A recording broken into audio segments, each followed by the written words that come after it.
Avinash railway station पर दौड़ता हुआ पहुंचता है। अरे बाप रे, रात के 12 बज गए। यहाँ पे तो एक भी इंसान दिखाई नहीं दे रहा। अरे यार, ये कैसा स्टेशन है? अविनाश इधर उधर देखकर एक कुर्सी पर बैठ जाता है। तभी एक काला कौवा अविनाश के सर के पास से गुजरता है। अविनाश डरकर चिल्ला पड़ता है।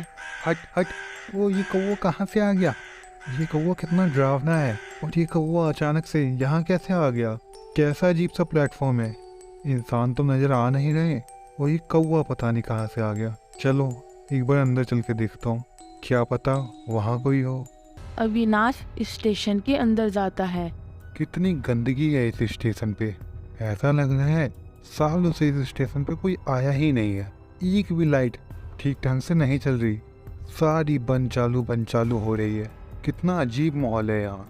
अविनाश एक दीवार के पास जाता है जहाँ पर स्विच बोर्ड लगा होता है।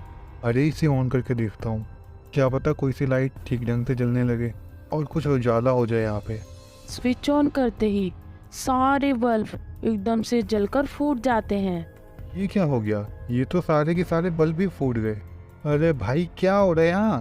12:30 बजने वाले हैं और पता नहीं कितना वेट करना होगा। जल्दी से मेरी ट्रेन आ जाए और मैं यहाँ से निकलूँ। तभी अविनाश के सामने से ट्रेन की आवाज सुनाई देती है और उसे सामने से 2 लाइट्स नजर आती है। वो लाइट्स दिखने में बहुत ही ज्यादा डरावनी होती हैं। ये दोनों लाइट इतनी डरावनी क्यों है? इसे देखकर तो ऐसा लग रहा है जैसे ये किसी राक्षस का मुंह हो। यहाँ पे सारी चीजें ऐसी ही डरावनी हैं क्या? मुझे यहाँ से चले जाना चाहिए। लेकिन अब मैं इतनी देर से वेट कर रहा हूँ, तो थोड़ी देर और सही। इतने में वो डरावनी लाइट्स अविनाश की और नजदीक आ जाती है। अरे ये लाइट नहीं बल्कि ट्रेन है। चलो अब जाकर जान में जान आए। और ट्रेन अविनाश के सामने आकर रुक जाती है। तभी अविनाश देखता है। अरे इस ट्रेन में तो कोई भी नहीं है। अरे इसमें तो मैं अकेला ही पैसेंजर हूँ। लेकिन क्या करूँ, कल मीटिंग में पहुँचना भी तो जरूरी है, वरना यार मेरा बॉस मुझे जॉब से निकाल देगा। और अब तो रात भी बहुत ज़्यादा हो गई है। अब तो इसी ट्रेन में बैठ कर जाने में भला ही है। अविनाश उस ट्रेन में बैठ जाता है। ट्रेन के चलने के बाद अचानक से अविनाश के डब्बे की लाइट बंद चालू होने लगती है। अब इस ट्रेन के बल्ब को क्या हो गया भाई? वहाँ स्टेशन पे भी यही हाल था और अब यहाँ पे भी यही होने लगा।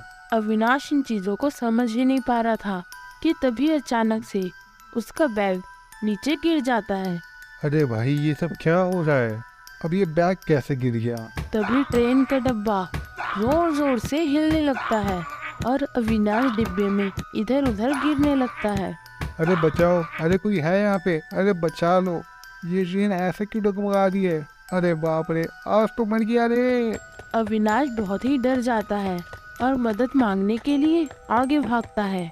तभी सारी लाइट्स बंद हो जाती हैं। ये सारी लाइटें बंद कैसे हो गई? यहाँ तो बहुत अंधेरा हो गया, कुछ भी दिखाई नहीं दे रहा।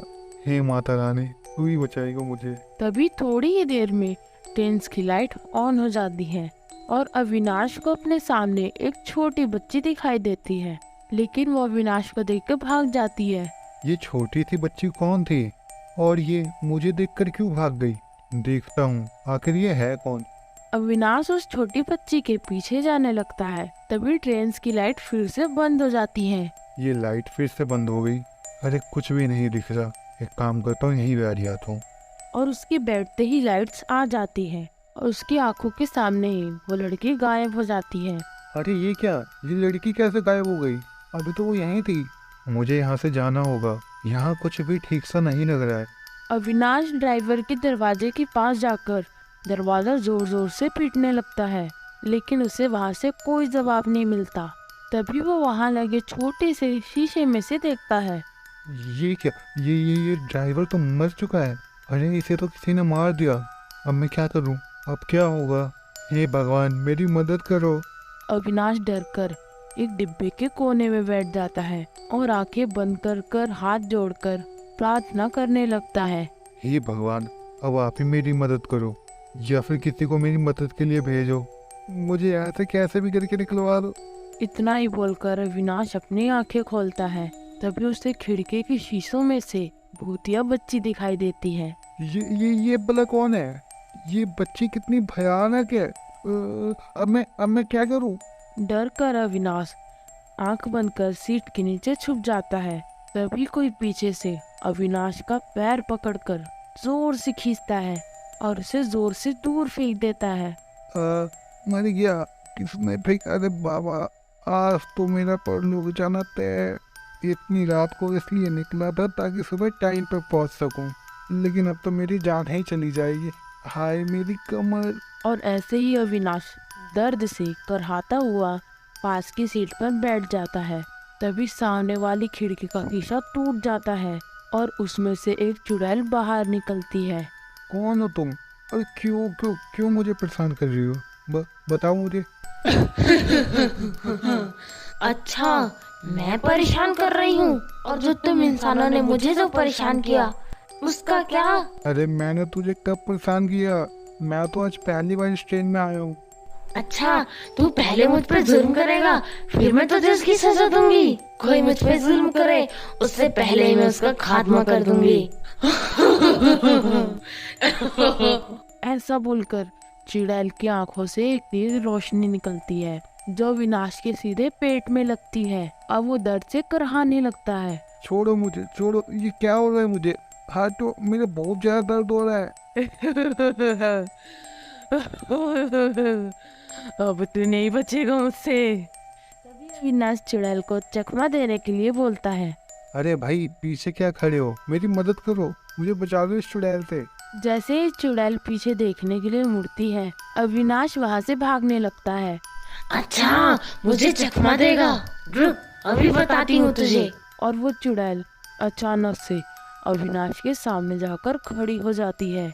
अचानक उसे सामने खड़ा देख अविनाश भागता भागता रुक जाता है और डर से पीछे गिर जाता है और चुड़ैल उसके ऊपर उड़ने लगती है। तुम मेरे साथ ऐसा क्यों कर रही हो? अच्छा ठीक है, तुम मुझे मारना चाहती हो तो कोई बात नहीं, लेकिन मुझे मारने की वजह तो बताओ। आखिर तुम्हारे साथ ऐसा क्या हुआ है जो तुम सबको मारना चाहती हो? मेरे साथ क्या हुआ? तुम पहले इंसान हो जिसने मुझसे ये पूछा कि मेरे साथ क्या हुआ था। तो सुनो, मैं एक छोटी सी बच्ची थी, ट्रेन में पापड़ बेचकर अपना गुजारा करती थी। डेली कोई न कोई तुम्हारा जैसा आदमी मुझे गंदी नजर से देखता। पापड़ लेने के बहाने मुझे छूने की कोशिश करते थे। ऐसे ही एक शराबी आदमी ने मुझसे बदतमीजी की, लेकिन जैसे ही मैंने उसे ऊंची आवाज में डांटना चाहा तो उसने मुझे ट्रेन से धक्का दे दिया और मेरी मौत हो गई। उस दिन से मैं इस ट्रेन में किसी भी आदमी को नहीं छोड़ती। सारे आदमी एक जैसे होते हैं। वैसे तुम्हारे साथ हुआ तो बहुत बुरा है। चलो जी, जैसी मेरी माता रानी की इच्छा। अगर उसने तुम्हारे हाथों मरना लिखा है तो यही सही। जय हो मेरी माता रानी की। और वो हाथ जोड़ के प्रार्थना करता है। हे मेरी माता रानी, इस बच्ची की आत्मा को शांति देना। ये बेचारी पता नहीं कब से ऐसे ही भटक रही है, लेकिन बेचारी मासूम बच्ची है। चलो अब तुम मुझे मार दो।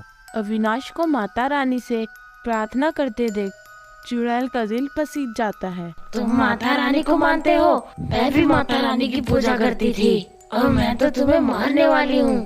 तुम फिर भी मेरे लिए प्रार्थना क्यों कर रहे हो? मुझे जो ठीक लगा वो मैंने किया। तुम कुछ भी हो, एक मासूम बच्ची ही हो जिसके साथ गलत हुआ है। तुम्हें देखकर ऐसा लगता है कि हर आदमी एक जैसा नहीं होता। तुम अच्छे इंसान हो, मैं तुम्हें नहीं मारूंगी। और तुम्हें क्या, आज के बाद मैं किसी को नहीं मारूंगी। और ऐसा बोलकर वो चुड़ैल वहाँ से गायब हो जाती है।